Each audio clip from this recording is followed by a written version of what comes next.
All right, welcome to the Rebel Walk Recruiting Show. I am your host, Stephen Willis, and along with me is Leanne Herring. We're going to talk a little bit about Ole Miss football today, and specifically a couple of 2023s. We have the cookout coming up shortly.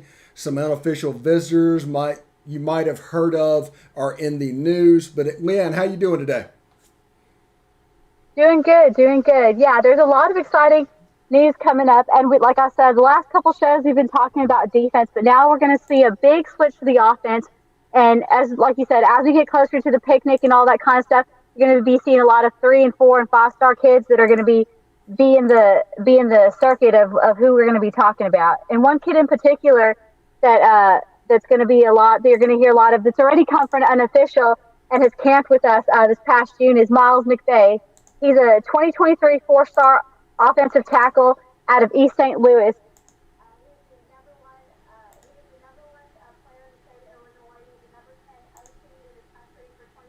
And he's the 118th overall national prospect in the class of 2023. Yeah, it looks like a fantastic player. I think your audio cut out real quick. Can you just do the beginning of that spiel again? Yeah, let's talk a little, like I said, one name that we're going to hear a lot more about is an offensive tackle out of East St. Louis, Illinois. He's a four-star, Miles McVay. He's the overall 118th player in the 2023 recruiting class. He's the number 10 OT in the country for 2023, and he's the number one player in the state of Illinois. He's sitting right now with 20 offers. He camped with us back in June during the D-line and offensive lineman camp, and the coaches were really high and really impressed with him and what they saw in camp. And like I said, I think he's going to be a great addition, and we're gonna be seeing a lot more and hearing a lot more about Miles McVay in the upcoming months as we get closer, like you said, to the picnic and come August. I wouldn't be surprised if he's about to drop his top 12 soon. I wouldn't be surprised if Ole Miss is in the mix if we keep pushing hard for this kid.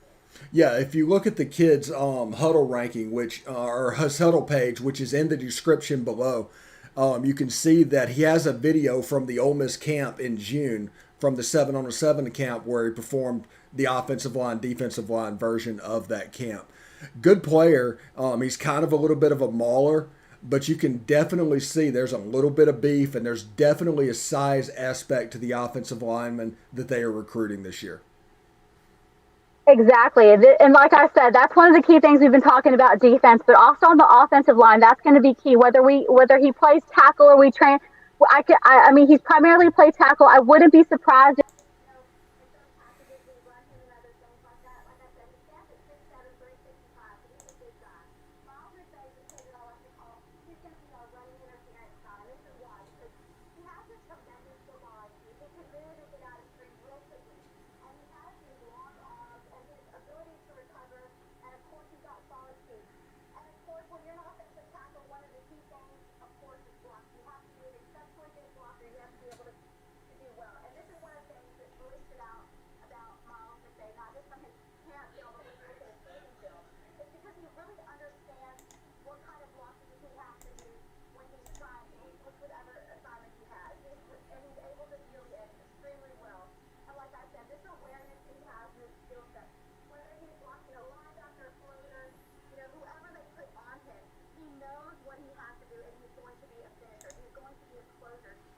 think is an essential when it comes to having a strong offensive line, especially when you could potentially be protecting Arch Manning in the 2023 class at your QB. You want a kid like Miles McVay who knows how to tailor not just his assignments but his blocking.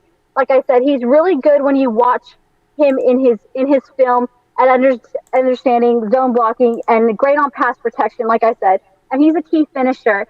His size is going to be something, like I said, that's going to be tremendous impact onto that offensive line at Ole Miss if we can get him. And it's going to be really hard for a defensive end to get past this kid because, like I said, he's really good at finishing his blocks and he's really good at sealing the edge. And he knows he has this football IQ and this field awareness that I think is very, very key at this level. And like I said, he's a 2023, so what we've seen from him so far, he still has another year to really sink in high school ball. So I think that we're going to see even a lot more. Like I said, this kid's already a four-star, one of the top players. We've already seen him in person. He's already kind of got a feel. He's building good relationships. he said that one thing he really enjoyed about his visit, when he came to Oxford, was how the coaches were very familiar with what he runs at home. So when you already have that familiar, you know, level with him and how he fits into the Ole Miss system, like I said, when you look at his film and you see what he could develop into at an OT position, it's a very strong and very fresh sense of fresh air when you have a kid like that with that kind of size and what he can bring to the table on that offensive line. Yeah, I'm very excited about him, and I'm also very excited about the next guy we're going to talk about. I know we made you wait about 6 minutes into this show, everybody, but thanks for sticking around.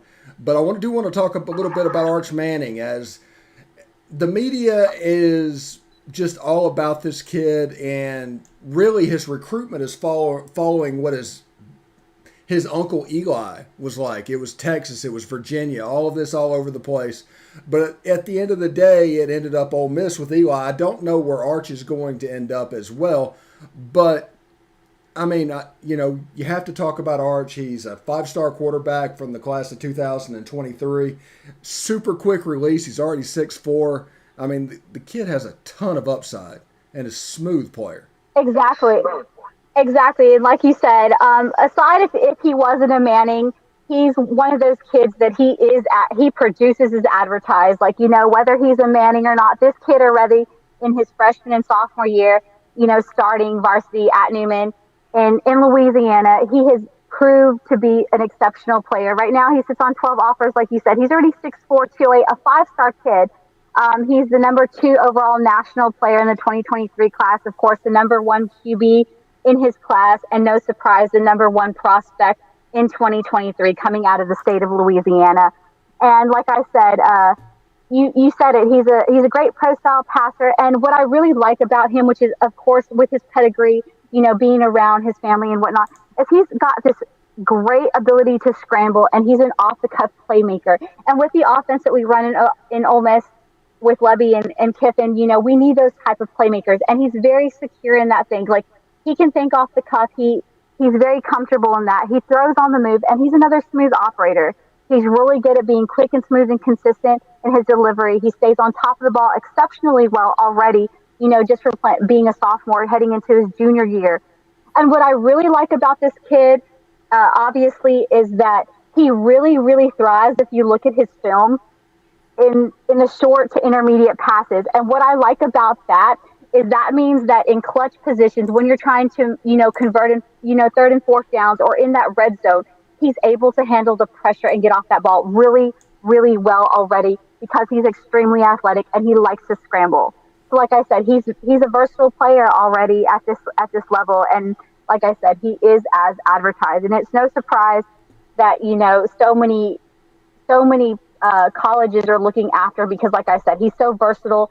And if he wasn't a Manning and he was just a kid that was a 5-star, he's already producing, and he's extremely accurate. Like I said, he's another ace in the hole. That it's going to be interesting. Like you said, his recruitment is very similar to his uncle Eli, because no one really knows where he's going. And the schools that you want to talk about realistically outside of Ole Miss, obviously Ole Miss is going to be in the conversation. But right now, what I'm hearing, Clemson and Texas are the hot topics. And very high on his recruitment. And I wouldn't be surprised that LSU and even Bama and possibly even Georgia are going to be the dark horses come the fall, and even late right here in the start, as we have a little break in between, the dead period before the next period, dead period begins in August, that, more schools will be pushing for Arch Manning. Yeah, and rightfully so. Yeah, it's a heck of a player. Just realize, everybody listen to this, that the media are going to run with any nugget of information as it is absolute fact. We're going to talk about that in just a second with expansion as well. But when it comes down to the ones that are making the most noise are where the national narrative is going to go, because honestly, they don't expect him to go to Ole Miss. That is not newsworthy. They want newsworthy. They want sizzle. They want him at Texas. They want him at Clemson. Exactly. And we kind of think of it, and everyone's been talking about, well, what his advice has Eli given, what Peyton and everybody and his grandfather have given, and it's pretty simple, and I wholeheartedly agree with it. Enjoy your high school recruitment, and I think that's what Arch Manning is doing. He's being realistic. He's already he spent a couple days in Texas. He camped obviously at Texas on the June, and then he also spent some time at SMU, and he also spent some time camping at Clemson. And I think it's good for him to be able to feel the waters. Like I said, we're going to have to. I think people automatically assume that, just like in the case of in-state players, that you almost expect them to come to Ole Miss, like you would expect Arch to come to Ole Miss because he's a Manning. But on the contrary, I feel like if we're on the Ole Miss recruitment staff, we're going to have to go even twice as hard for him because he knows this, because it's a part of his blood, it's a part of his genes. He's grown up about that. So you can't recruit the kid, on assumptions. I think you almost have to go harder to try to get him in your graces and try to, have a stronger pitch than Clemson and Texas would, because, it's so familiar to him. Yeah, honestly, this is just my opinion, but I can't imagine a person in the age of name, image, and likeness making more money at Ole Miss than somebody with the last name Manning. Exactly. And I've been talking to a few folks about that. It's like, we've been talking about that, during with SEC Media Week. We already see, Bryce Young in Alabama. I'm a millionaire practically, and he hasn't even stepped foot on the field this thing. And the same thing would be for a kid like Arch Manning. And, I couldn't talk about Arch Manning without talking about, consulting our Rebel Walk QB guru, David Walker, about Arch. And he says he's probably one of the most talked about and probably one of the most interesting high school quarterbacks that's not only come out of the state of Louisiana, but in this class for a long time. It's very hard, as much as you want to pick his flaws when you look at him. David was talking about is that he's grown up in the game. He's got exceptional athleticism. He's got tremendous touch, arm strength. It's very hard to find a flaw in this kid, as much as you want to, because he's just at that level already, which makes him so much more enticing. But like you said, before he even steps foot on campus, if he were to choose Ole Miss, like you said, in the age now of name, image, and likeness, he would probably, surpass some of these kids that have been playing already, for 2 years at Ole Miss, just Yeah, because of his name recognition.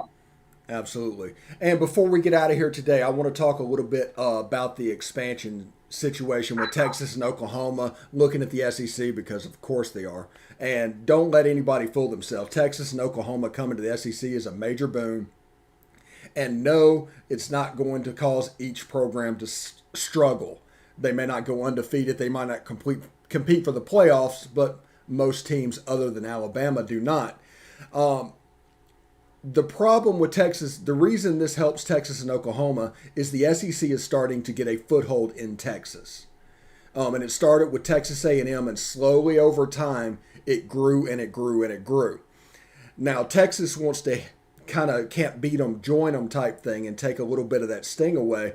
But also for the SEC, there's a possibility of a rebranded Longhorn Network to become the SEC West channel, to go with the SEC East channel with an overarching streaming service over the top. There's a lot of balls in play right here. There's a lot of stuff that could happen, and this move would be seismic in college football and completely change the power balance for teams really across the country. Exactly, like you said, you can see it from all different angles, and you gave some really good points right now. If you look at it from just a pure business, which we have to remember, as much as we want to keep the amateur tradition of college football, it is still very much a multi-billion-dollar business. So each college has to run that. There has to be like that. And like you said, you mentioned the idea of the Longhorn Network becoming the SEC West Network. There's all these potential. So when you look at two powerhouses that constantly, even though Texas hasn't quite been there, Texas has the financial backing, the alumni, those things too, even if they were to come right now, would still bring a lot of revenue and bring a lot of things, like you said, because in the state of Texas where high school football is as big as it is, imagine if you had Texas A&M, Texas, in the SEC, the two powerhouses in the state of Texas. And that would and as far as recruiting goes, now, I think when Sark took over, and he saw the potential, because had it not been Sark, had it been somebody else, I don't know if we would have been having this, and that Texas would be ready to entertain that conversation, or with Oklahoma.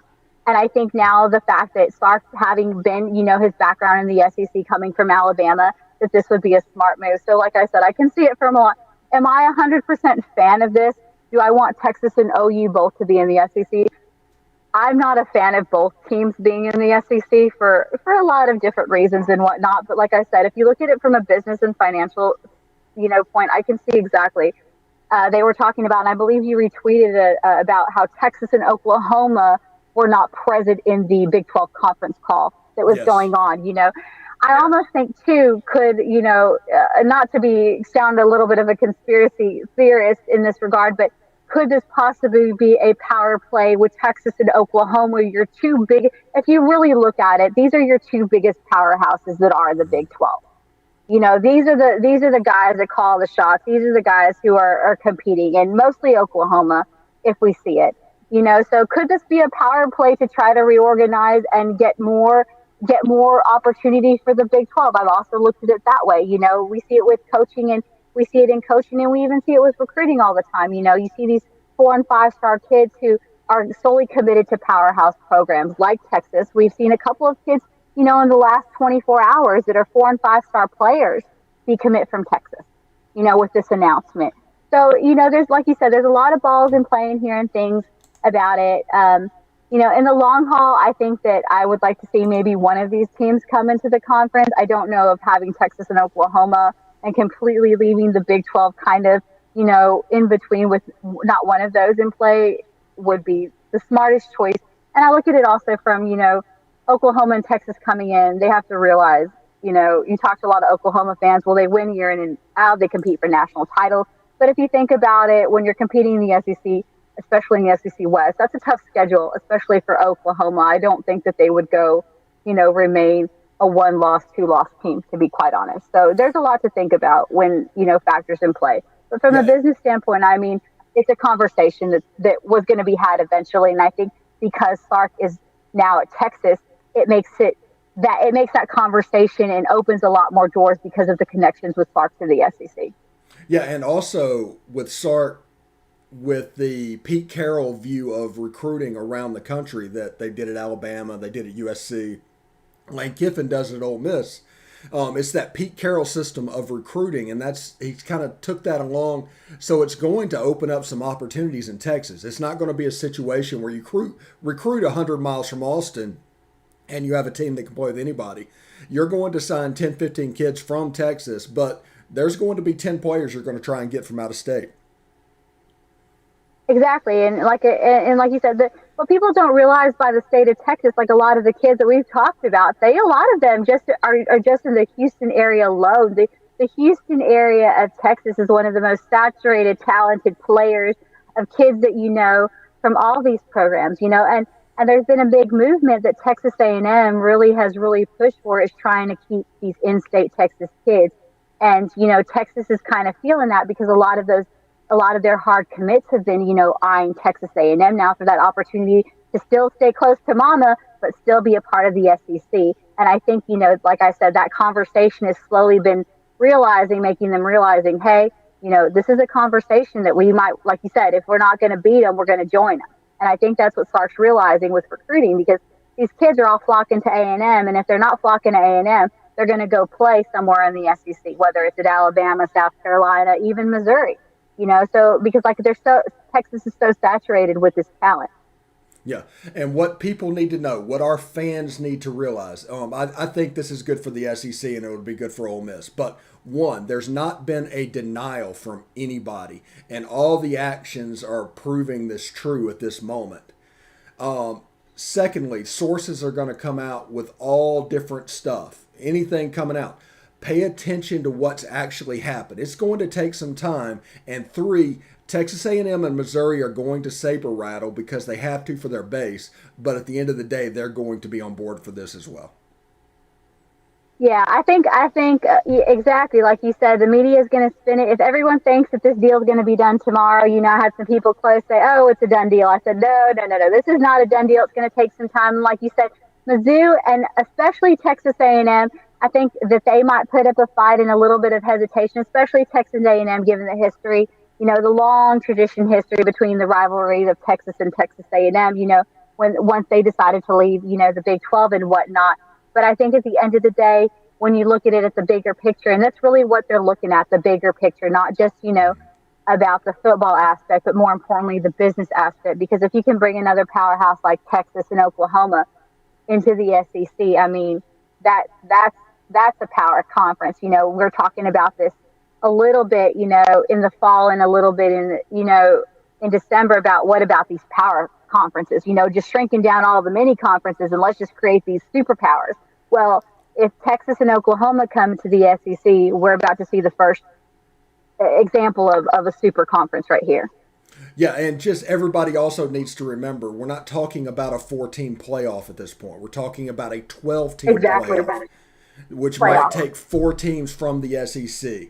So if you need to only finish first or second to get into the tournament, all of a sudden a super conference makes a lot of sense. Exactly. And like you said, it just makes a lot of sense from a different aspect, in joining forces because, the Big 12 right now is just, it hasn't really found its identity. And Texas is trying, and Sark is trying to rebuild at Texas, and, OU is trying to figure it out. So, like you said, joining forces might not be a bad idea, not just on a business front, but also for college football and uniting these fan bases. Yeah. All right, Leanne, thank you very much for the show tonight. We're going to come back and do it again next week. If you have you're more interested about expansion, tune into the podcast tomorrow. By the way, I did a ton of graphic work for the podcast. I'm very proud of it. Hope you can tune in and check that out as well. But for Leanne, I'm Stephen Willis. Hotty toddy. Hotty toddy.